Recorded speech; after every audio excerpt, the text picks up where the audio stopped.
semua liputan itu bisa kita sebut juga berbahaya gitu. Tapi ada kategori ya. Ada kategori yang sangat ekstrim gitu ya bahayanya gitu kan. Kemudian ada yang tingkat bahayanya rendah ya. Kalau yang rendah misalnya ketika seorang wartawan meliput kasus narkotika itu sebenarnya ada ancaman bahaya juga. Ancaman bahaya. Kedengaran minta tolong gitu kan. Naluri wartawan ini kadang-kadang kita begitu saja langsung bisa masuk gitu kan mencari sumbernya itu gitu. Tapi tanpa berpikir apa yang akan terjadi keselamatan kita, apa yang akan terjadi kalau kita misalnya masuk ke situ gitu. Jadi itu juga harus dipikirkan karena nyawa itu lebih penting dari berita itu sendiri gitu. Dulu ya waktu terjadi konflik di Aceh itu kan sering terjadi seperti itu. Misalnya ketika ada yang tewas ya, misalnya ada tentara yang tewas gitu, nggak usah diberitakan. Ya kan, tapi kalau pihak Gerakan Aceh Merdeka yang tewas itu harus diberitakan misalnya. Ya, itu tidak boleh begitu artinya juga ya? Kan faktanya kita sembunyikan, nggak boleh juga. Atau sebaliknya kita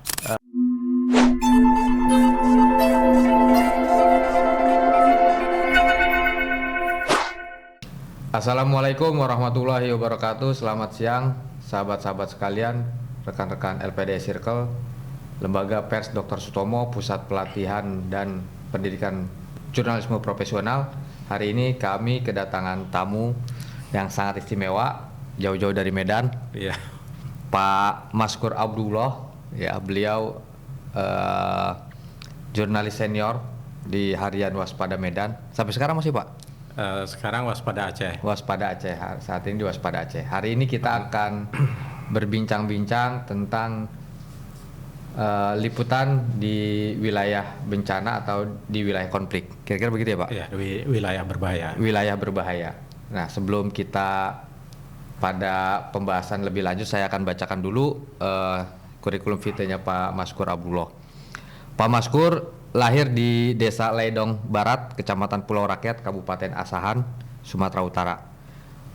Tahun 1963. 5 Desember berarti seminggu lagi ulang tahun. Iya, benar. Iya. Mengawali karir sebagai jurnalis pada tahun 86 di Harian Waspada Medan. Kemudian pada tahun 91 beliau menjadi redaktur daerah di Harian Waspada Medan hingga tahun 97. Nah, ini yang menarik, pada tahun 1998 Pak Maskur bergabung dengan BBC Siaran Indonesia untuk daerah liputan Sumatera Utara dan Aceh. Nah, tepat sekali kita bicara tentang liputan di wilayah konflik atau wilayah berbahaya. Selama bergabung dengan BBC, Pak Maskur sedikitnya 3 kali mengikuti training keselamatan wartawan. Nah, ini lebih kompeten ya. Sudah mengikuti training keselamatan wartawan yang dilaksanakan oleh BBC. Training sebagai lisensi bagi jurnalis BBC untuk bisa melakukan tugas liputan di wilayah konflik dan liputan daerah berbahaya seperti bencana alam. Pak Maskur, apa kabar?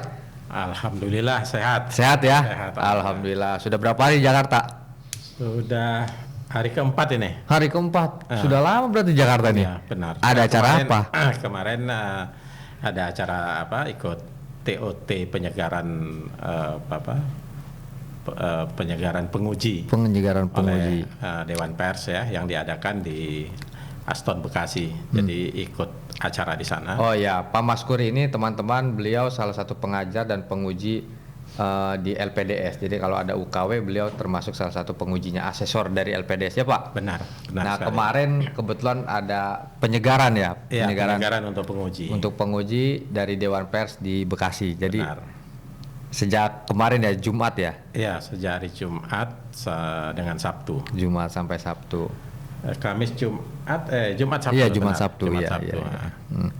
Oke, Pak, kayaknya menarik sekali nih, dan sepertinya juga jarang dikupas tentang liputan di wilayah konflik atau wilayah bencana.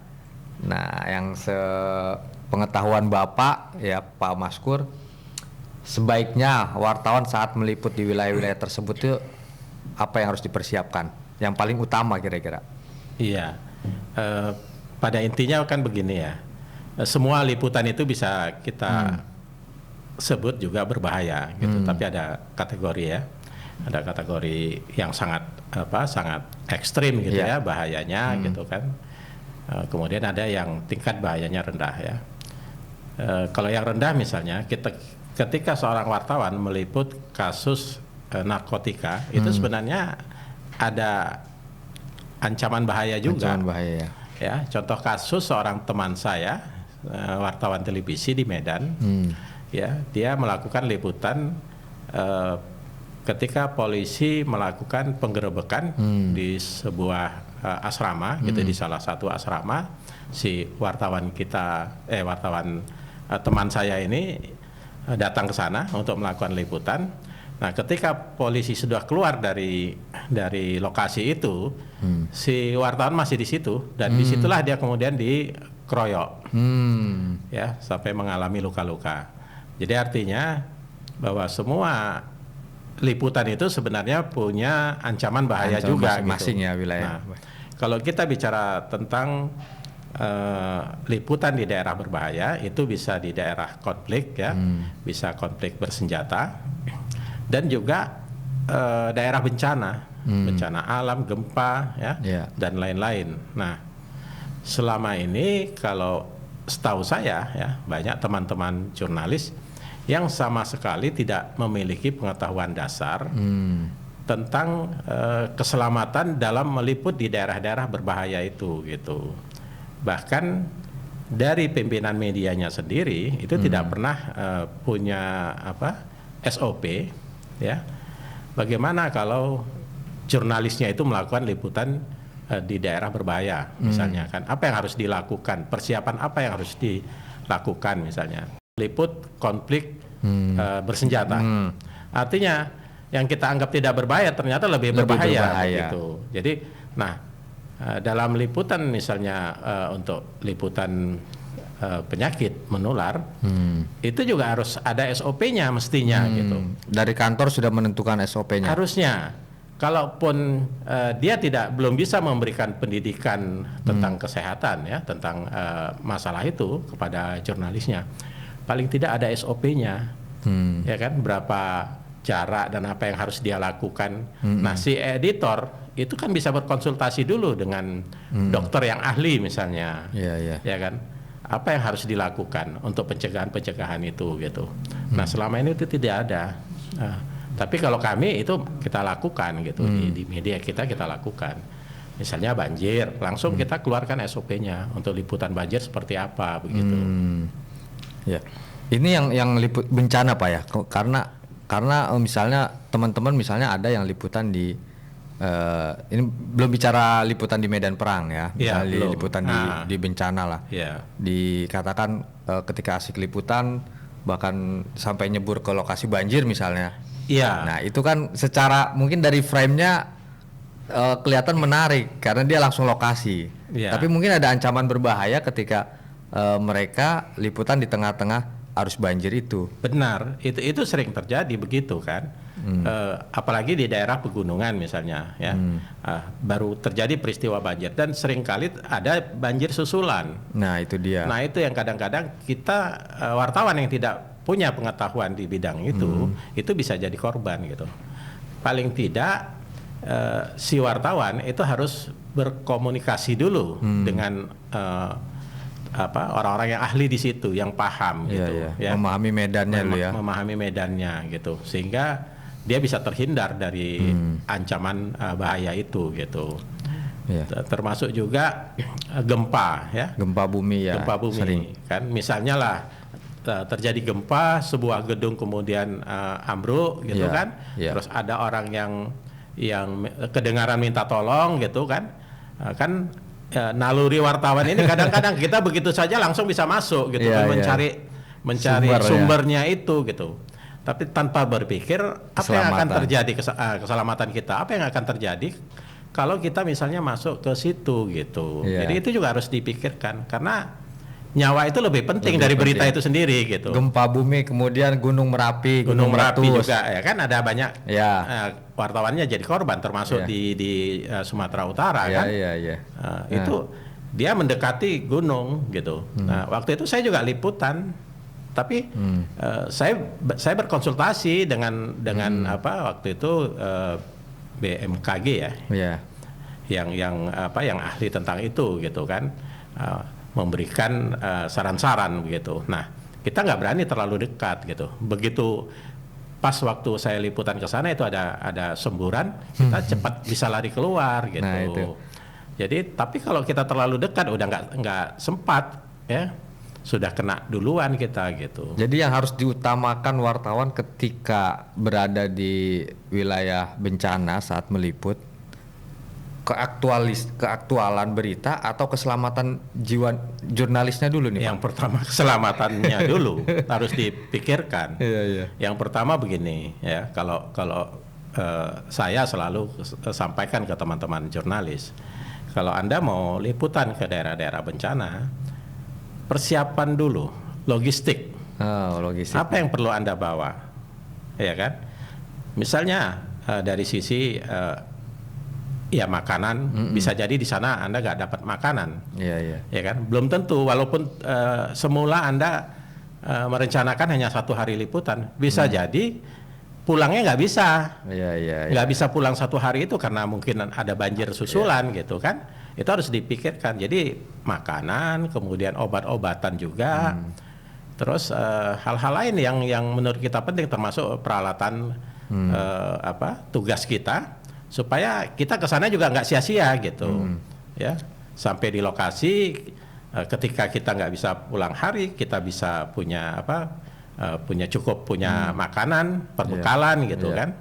Kemudian peralatan-peralatan lain yang diperlukan, termasuk senter itu juga. Center ya. Hal yang terkecil itu kalau malam hari kita nggak bisa pulang juga. Iya. Jadi seperti itu.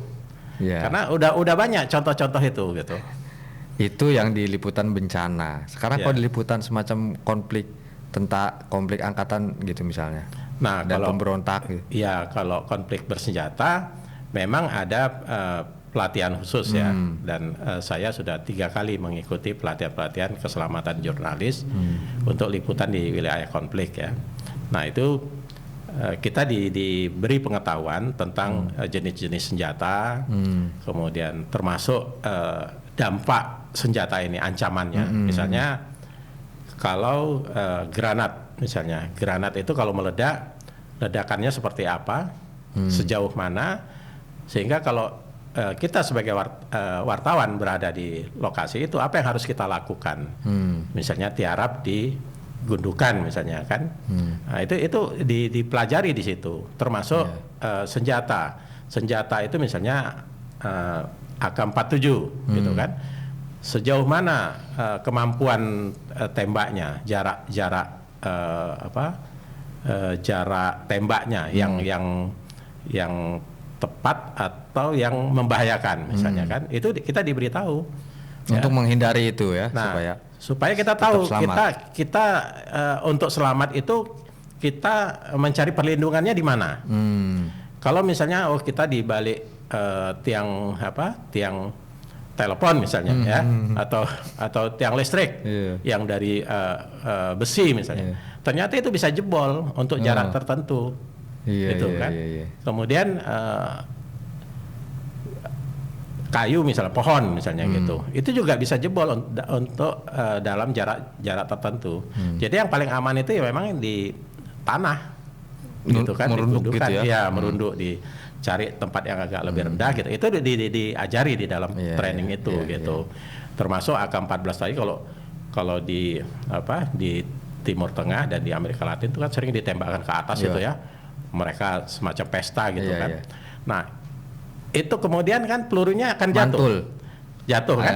Nah, itu kalau menimpa kepala manusia itu jebol. Nah, itu diberitahu, diajari di situ. Jangan kita kira aman gitu kan. Jadi artinya nggak cukup hanya dengan rompis. Nggak cukup, kepala juga kan. Jadi ketika kita berada di daerah itu dan terjadi seperti itu, ada orang yang menembakkan ke atas misalnya, ya itu kita patut hati-hati gitu.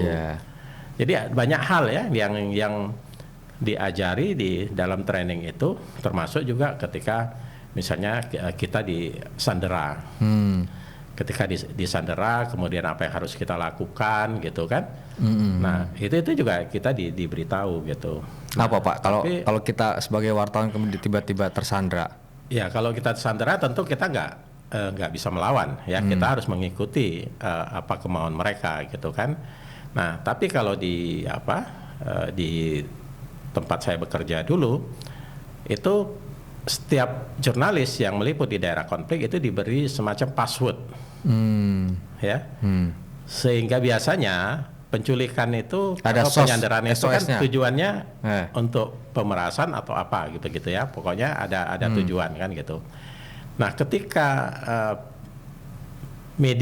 pimpinan media kita dihubungi oleh si pelaku penculikan kan, saya sudah menculik wartawan Anda, Maskur Abdullah misalnya gitu kan.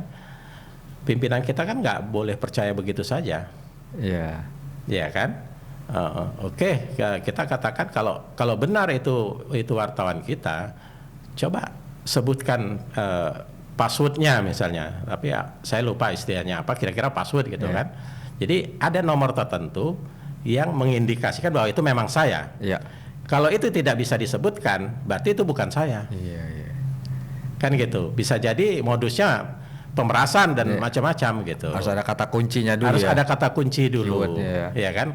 Kalau alasan misalnya yang diculik tadi, korbannya tadi tidak bisa bicara langsung dengan pimpinannya. Dia harus bisa menyebutkan itu tadi gitu. Pak Maskur, teman-teman wartawan tuh biasanya kan ketika diajak liputan ke satu medan tempur ya atau medan konflik, masuk dalam satu rombongan kelompok tertentu, entah itu dari pihak negara atau kelompok tertentu ya misalnya. Nah ketika masuk ke dalam wilayah itu dan masuk menjadi wilayah liputannya, bagaimana kita menghindari bahwa supaya kita tetap check and balance-nya bisa gitu di medan konflik seperti itu. Ya itu jurnalis harus tetap menjaga independensinya. Keseimbangan beritanya. Ya, walaupun dia masuk ke wilayah tertentu mungkin bersamaan dengan katakanlah militer misalnya. Tapi dia nggak boleh berpihak kepada militer. Dia tetap harus menjaga independensi. Tidak boleh berpihak dengan militer yang membawa ke wilayah itu. Itu bagaimana cara menyiasatinya? Misalnya dalam penulisan beritanya atau dalam penyiaran di radio bisa atau di televisi. Ya kan dia harus ungkapkan fakta ya, fakta itu yang harus dia ungkapkan gitu. Sebagai seorang jurnalis ya harus mengungkapkan fakta gitu. Artinya dia tidak dikendalikan gitu. Ya. Kata-kata yang dikendalikan itu seperti apa contohnya? Misalnya? Iya, yang harus dihindari. Ya, misalkan dulu ya waktu terjadi konflik di Aceh itu kan sering terjadi seperti itu. Misalnya ketika ada yang tewas ya, misalnya ada tentara yang tewas gitu, nggak usah diberitakan, ya kan? Tapi kalau pihak Gerakan Aceh Merdeka yang tewas itu harus diberitakan, misalnya. Ya itu kan itu tidak boleh begitu juga. Artinya kan faktanya kita sembunyikan, ya nggak boleh juga. Atau sebaliknya kita masuk ke markas Gerakan Aceh Merdeka, kita dekat dengan mereka dan mungkin kita melakukan liputan di sekitar situ, gitu kan? Ya kita juga tetap harus independen ya. Kadang kan ada provokasi juga kan. Nah, kemudian melebih-lebihkan misalnya kita sudah menembak sekian banyak orang misalnya. Ya itu kan harus kita verifikasi, nggak begitu saja kita terima ya. Jadi tetap sebagai seorang jurnalis ya tetap harus menjaga independensi. Menurut saya itu cara aman.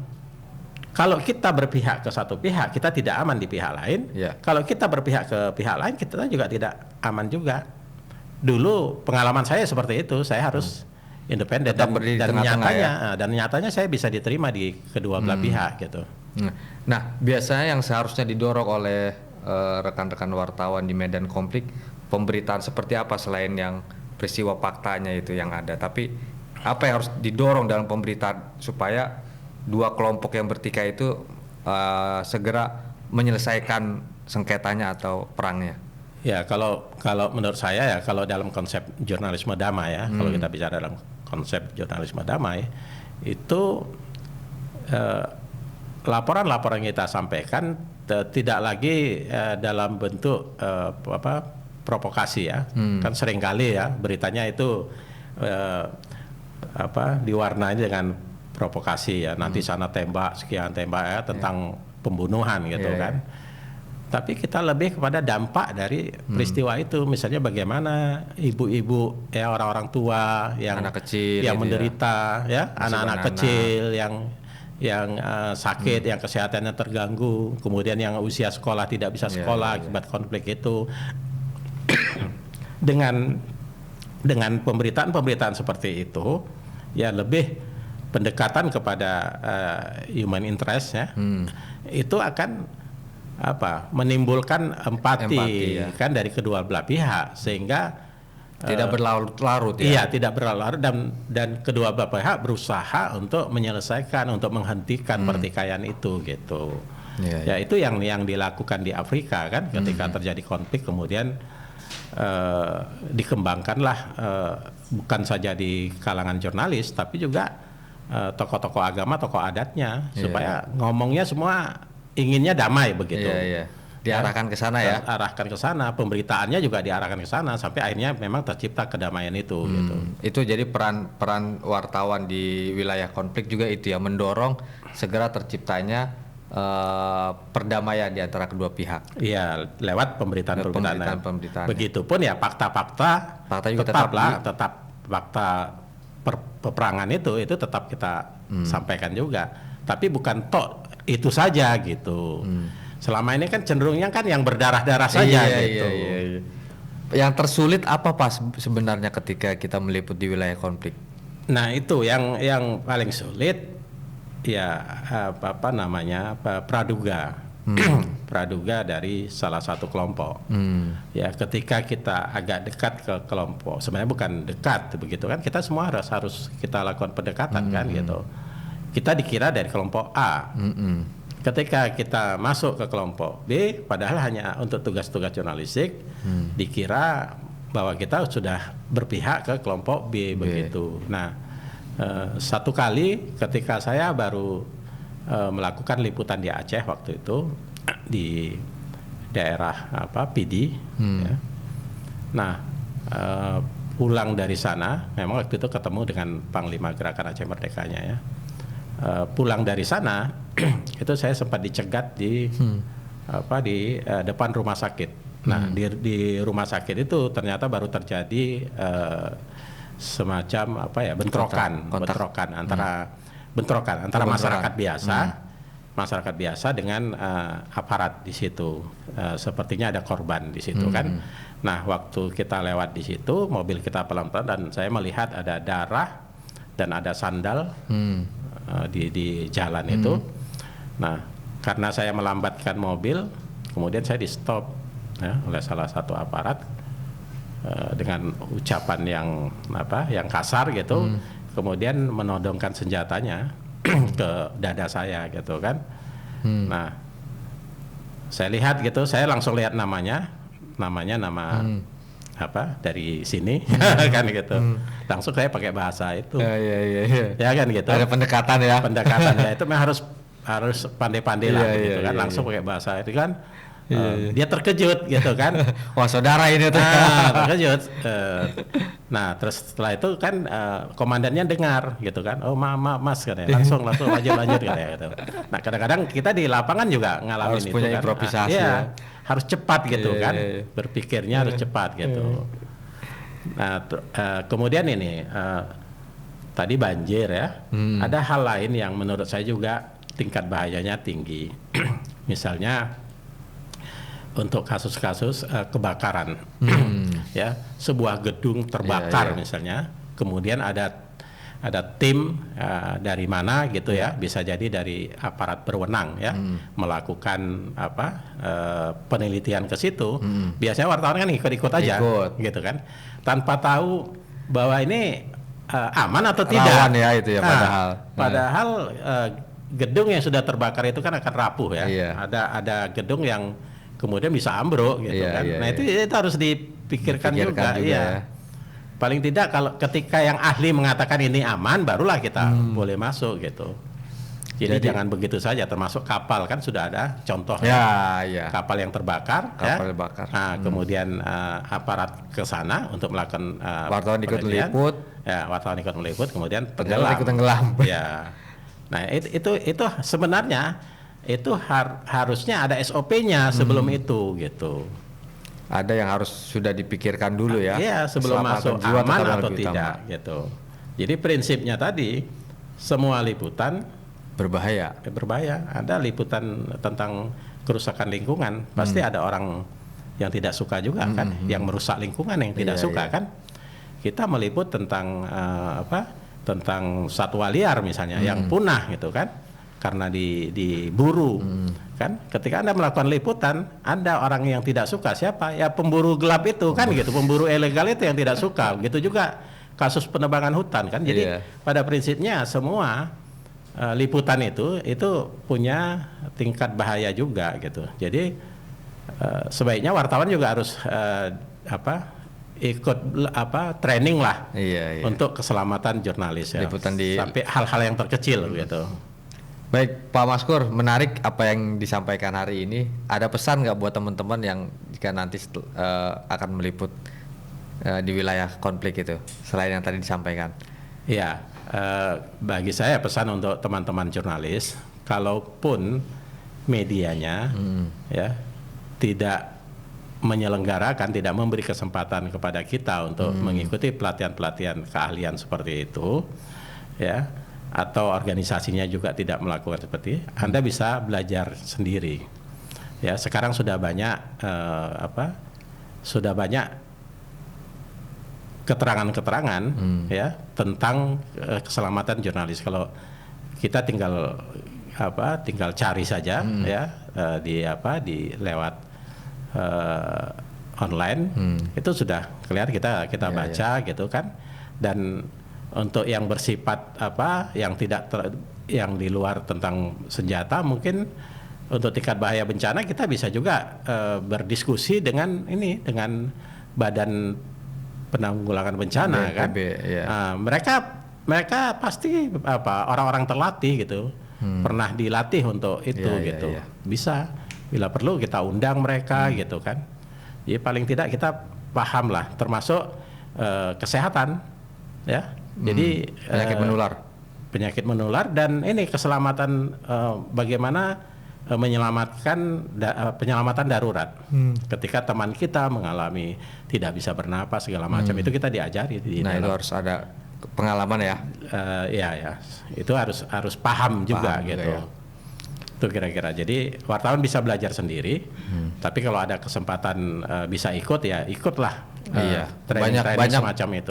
Pelatihan ya. Banyak tersedia. Tidak harus menunggu dari perusahaan media. Tidak harus menunggu dari perusahaan. Banyak lembaga-lembaga yang melakukan itu. Saya kira menarik. Ada closing statement Pak? Ya itu saja. Saya kira yang pertama ini ya, teman-teman jurnalis, bahwa nyawa kita itu yang paling penting. Tetap yang paling utama. Yang paling berharga. Paling berharga. Ya, kalau kita mati, ya, sebaik apapun berita yang kita dapatkan, apalah artinya berita itu? Nah itu dia. Kan? Jadi nyawa itu lebih penting dari berita yang kita yang akan kita cari tadi gitu. Baik, itu catatan yang sudah disampaikan oleh Pak Maskur tentang liputan di medan konflik atau medan berbahaya. Saya kira teman-teman dapat mengambil pelajaran dari apa yang disampaikan oleh Pak Maskur. Sampai jumpa di lain kesempatan di episode yang akan datang. Terima kasih, sampai jumpa lagi.